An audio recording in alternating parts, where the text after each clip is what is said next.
दोस्तों नमस्कार, जय महाकाल।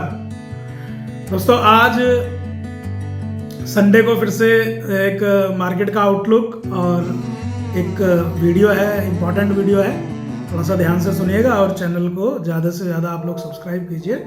जिस तरीके से आज 31 दिसंबर 2023 साल का आखिरी दिन है और अंग्रेजी कैलेंडर के हिसाब से कल से एक नए साल में हम प्रवेश कर रहे हैं, तो इसके लिए फिर से एक बार जय महाकाल और happy new year to all. सभी को नव वर्ष की हार्दिक शुभकामनाएं। दोस्तों जैसे 2023 में हम सब ने मिलके एक दूसरे को इन्वेस्टमेंट में, एक दूसरे को मार्केट की स्टडी में हेल्प करी, वैसे ही 2024 में भी ये हम सब करेंगे, ऐसी मुझे उम्मीद है। और आप ज़्यादा से ज़्यादा हमारा उत्साह वर्धन करें ताकि हम ऐसे ही वीडियोस को चैनल पे लाते रहें और अपनी स्टडी को शेयर करते रहें।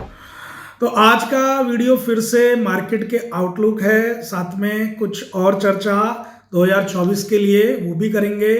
2023 से हमने क्या सीखा वो भी हम थोड़ा सा बात करेंगे इस वीडियो में।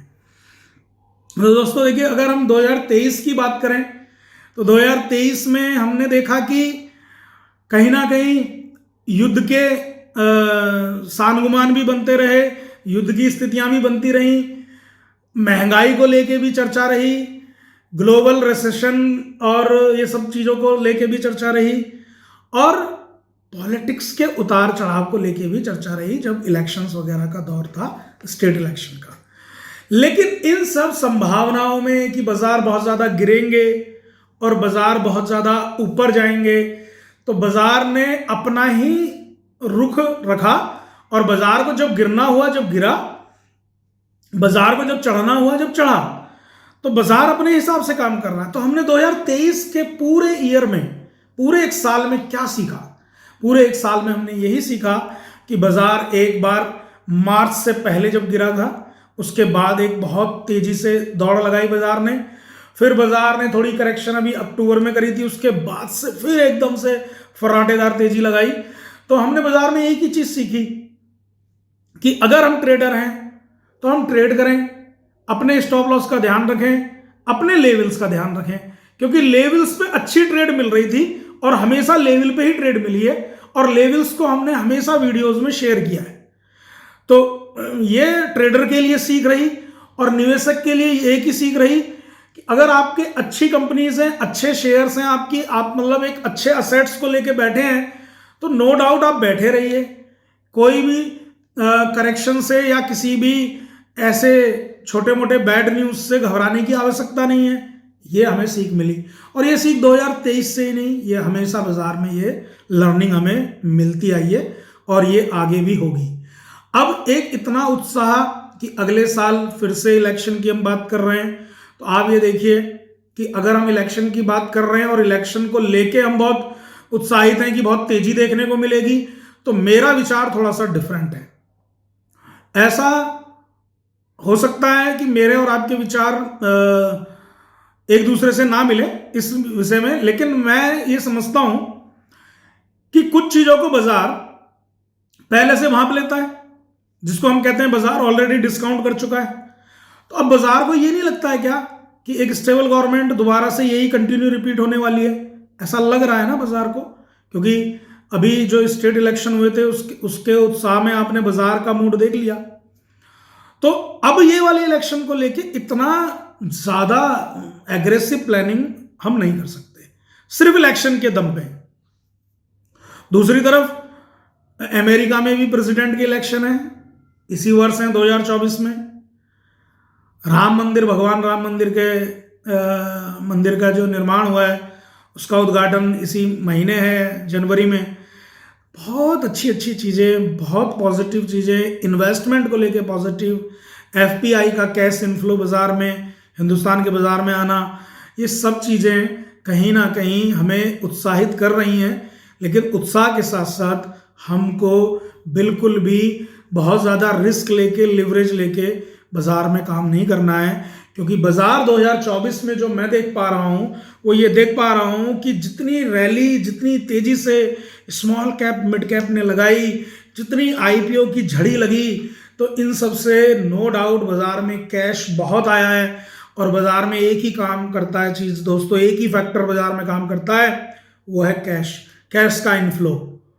नहीं तो हम बेतुके अनुमान और डॉट्स को कनेक्ट करते हैं, फालतू की बातें सोचने लग जाते हैं कि भैया क्रिसमस पे एफआईआई बाहर जाएंगे, छुट्टी पे जाएंगे तो बाजार अब गिर जाएंगे या बाजार अच्छा मूवमेंट नहीं देंगे। एक 20 तारीख को आपको एक बड़ा झटका देके एक ही दिन में एक बड़ी कैंडल बना के उसके बाद 21 तारीख से लगातार बाजार बढ़ रहा है। कहाँ गिरावट हुई है? अभी लास्ट क्लोजिंग ही एक डोजी फॉर्मेशन में बाजार ने करी है, लेकिन अभी हम बाजार में ये तो नहीं कह सकते कि बाजार में कमजोरी है।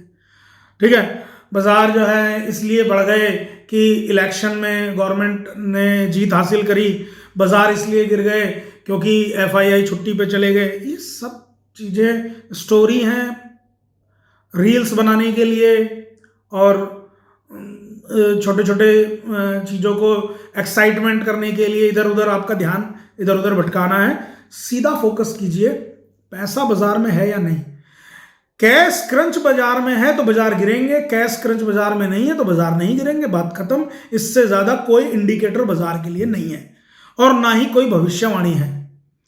अब 2024 के लिए जो मेरा एनालिसिस है वो ये है दोस्तों, मैं क्योंकि हमेशा अपनी ही व्यू को शेयर करता हूं वीडियोस में, माफ कीजिएगा थोड़ा सा वीडियो बड़ा है दोस्तों आज, लेकिन मेरे को पूरी उम्मीद है कि आप चैनल को सब्सक्राइब करेंगे और वीडियो को लाइक करेंगे। तो दोस्तों मैं आपसे ये कहूंगा कि 2024 में फिर से उम्मीदों के साथ साथ बाजार अपने ही मूड में चलेगा। बाजार की करेक्शन आनी है, आएंगी, ठीक है, पहले भी आई हैं, 2023 में भी आई थी, तो कोई बड़ी बात तो है नहीं है। लेकिन क्योंकि बहुत टाइम से हम ऊपर की तरफ बाजार को देख रहे हैं तो हमें करेक्शन डाइजेस्ट नहीं होती, हम करेक्शन को भूल जाते हैं, हमें बर्दाश्त नहीं होता। जैसे हम एक दिन की करेक्शन थी 20 तारीख की, 20 दिसंबर की, और वहां पे एकदम झंझना गए। उसके लिए तैयार रहिए, झटके से 1 या 2 करेक्शन इस पूरे वर्ष में जरूर देखने को मिलेंगी। क्यों मिलेंगी? खराबी की वजह से नहीं, कोई कमी नहीं है बाजार में। बाजारों में ये हमारे जो भारतीय बाजार है इसके अंदर तो बहुत ज्यादा होप और बहुत ज्यादा ग्रोथ और एक टर्न अराउंड स्टोरी बन चुकी है। तो इसी वजह से बाजार गिरेंगे, क्योंकि ये चीज हो चुकी है।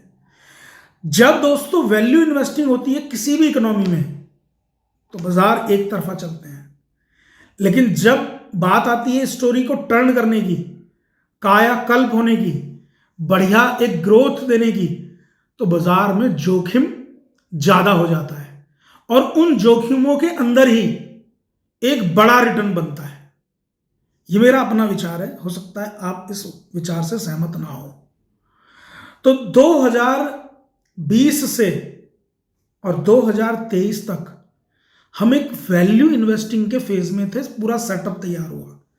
लेकिन अभी जो फेज स्टार्ट हुआ है 1-2 महीने से, ये जो नवंबर दिसंबर से, ये ग्रोथ इन्वेस्टिंग के लिए स्टार्ट हुआ है दोस्तों, इस बात का ध्यान रखें। और जब ग्रोथ इन्वेस्टिंग होगी तो बड़ी करेक्शन होना लाजमी है। बड़ी करेक्शन होंगी और छोटे समय के लिए होंगी, इस बात को भी ध्यान रखें। करेक्शन बड़ी होगी और छोटे समय के लिए होगी, यानी कि ऊपर की यात्रा ज्यादा रहेगी, ऊपर की तरफ हम ज्यादा मूव करेंगे, लेकिन जितना ऊपर जाएंगे गिरेंगे भी उसी तरीके से।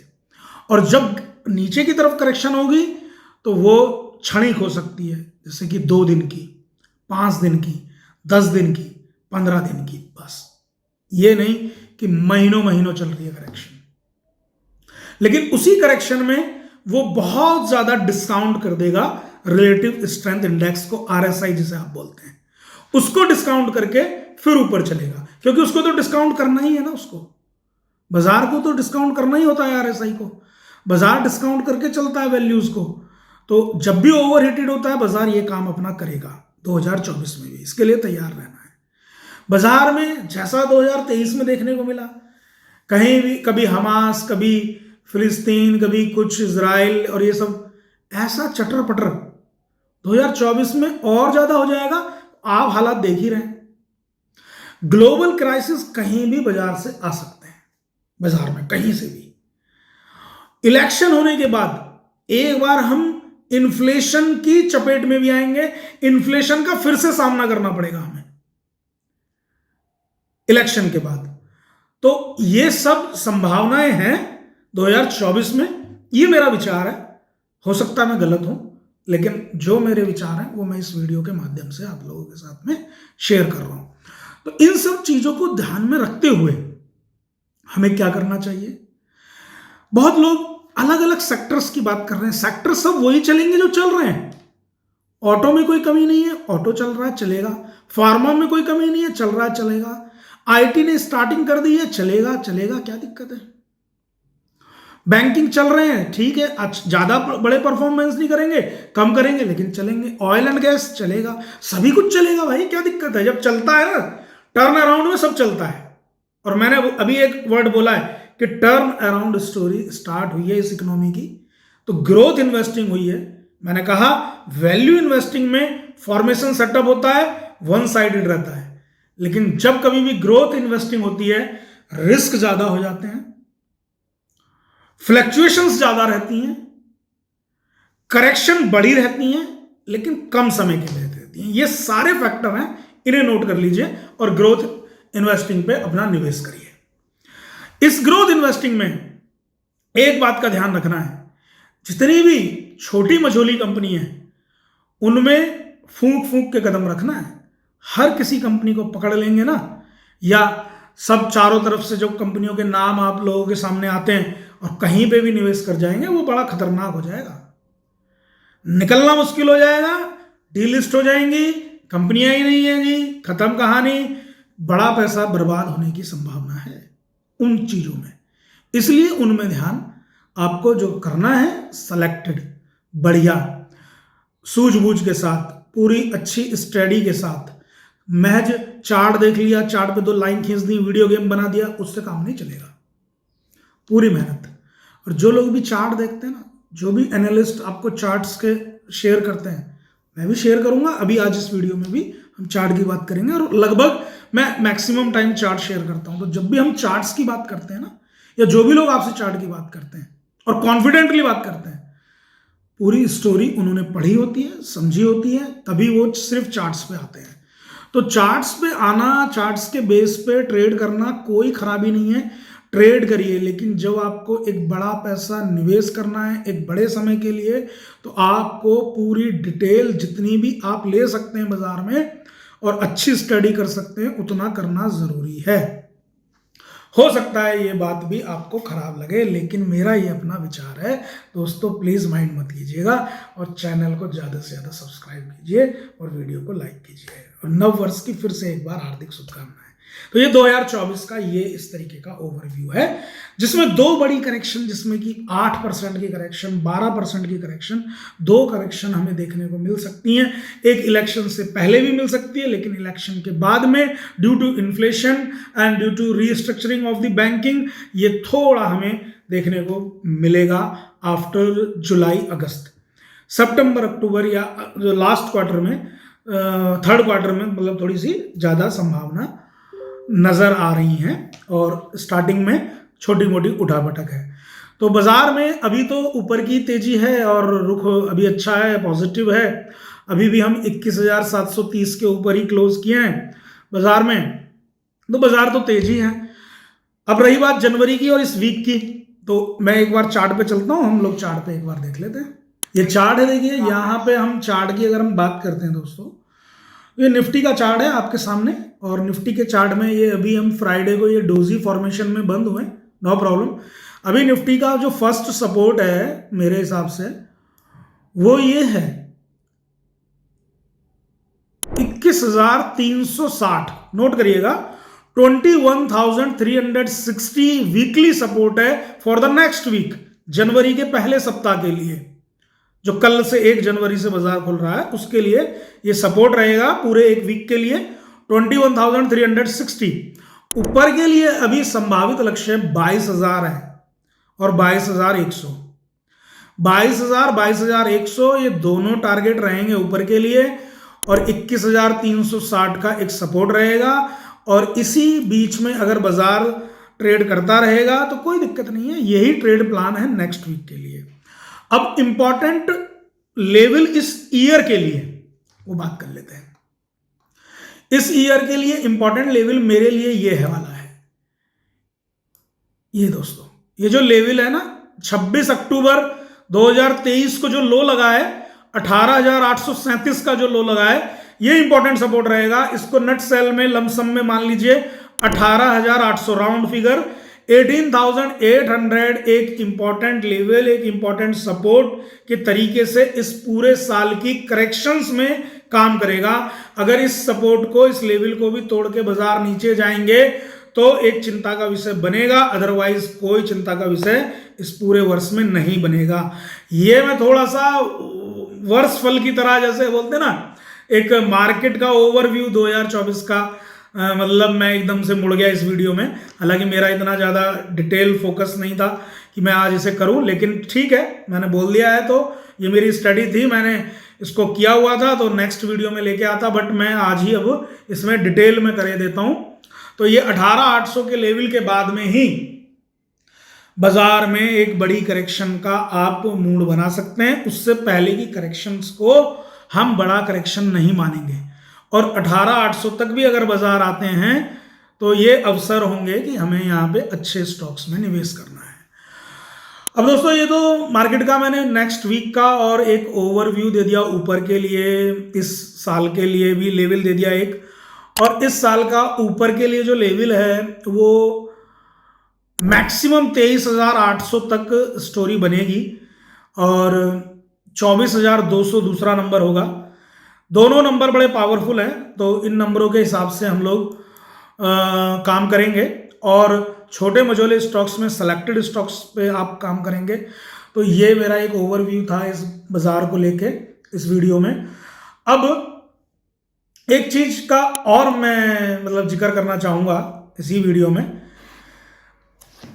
कि यहां पे जो भी सरकार आएगी, मैं ये नहीं कह रहा कि कौन सरकार आए कौन ना आए, लेकिन जो भी सरकार यहां आएंगी वो सरकार रूरल डेवलपमेंट पे एक अच्छा फोकस करने वाली है अगले 5 वर्ष। स्थायी सरकार आनी है नो डाउट, लेकिन रूरल डेवलपमेंट पे फोकस होगा। इसके लिए जो सेक्टर्स अभी हम लोगों ने वीडियो में जिक्र किया और जो लोग सब जानते हैं वो तो ठीक है, आप अपनी स्टोरी रखिए, लेकिन मैं एक पोस्टर को शेयर कर रहा था, देखिए मैं आपके साथ में अभी भी शेयर कर दूंगा। मेटल एंड फर्टिलाइजर, एक ऐसा मैंने एक बनाया था एक पोस्टर टाइप का, और उस पर मैंने लिख दिया था मेटल एंड फर्टिलाइजर। ये वाली स्टोरी पे ध्यान देना है हमें अगले 5 वर्ष। रूरल डेवलपमेंट में irrigation project, fertiliser, capital goods, manufacturing, ये हमारे फोकस रहेंगे आधारभूत लंबी जर्नी के लिए। 4 महीने 6 महीने में सेक्टर रोटेशन होते रहेंगे, वो इधर उधर के सेक्टर्स में होते रहेंगे, लेकिन जो मैंने 5 ईयर का जो पंचवर्षीय योजना के हिसाब से जो सरकार आगे प्लान करेगी, जो मुझे लगता है कि ऐसा करना चाहिए इन्हें, तो आप योजना मैगजीन, कुरुक्षेत्र मैगजीन, जो IAS, PCS, UPSC के एस्पिरेंट्स के लिए आती हैं, जनसत्ता न्यूज़पेपर, इन सबको रेगुलर बेसिस पे अगर पढ़ेंगे तो एक विज़न आप में भी डेवलप होगा इस चीज़ का। तो यहाँ पे मैंने क्या बताया, fertiliser, metal, capital goods, manufacturing, इनकी स्टोरी अगले 5 वर्ष के लिए धीरे धीरे स्टार्ट होगी,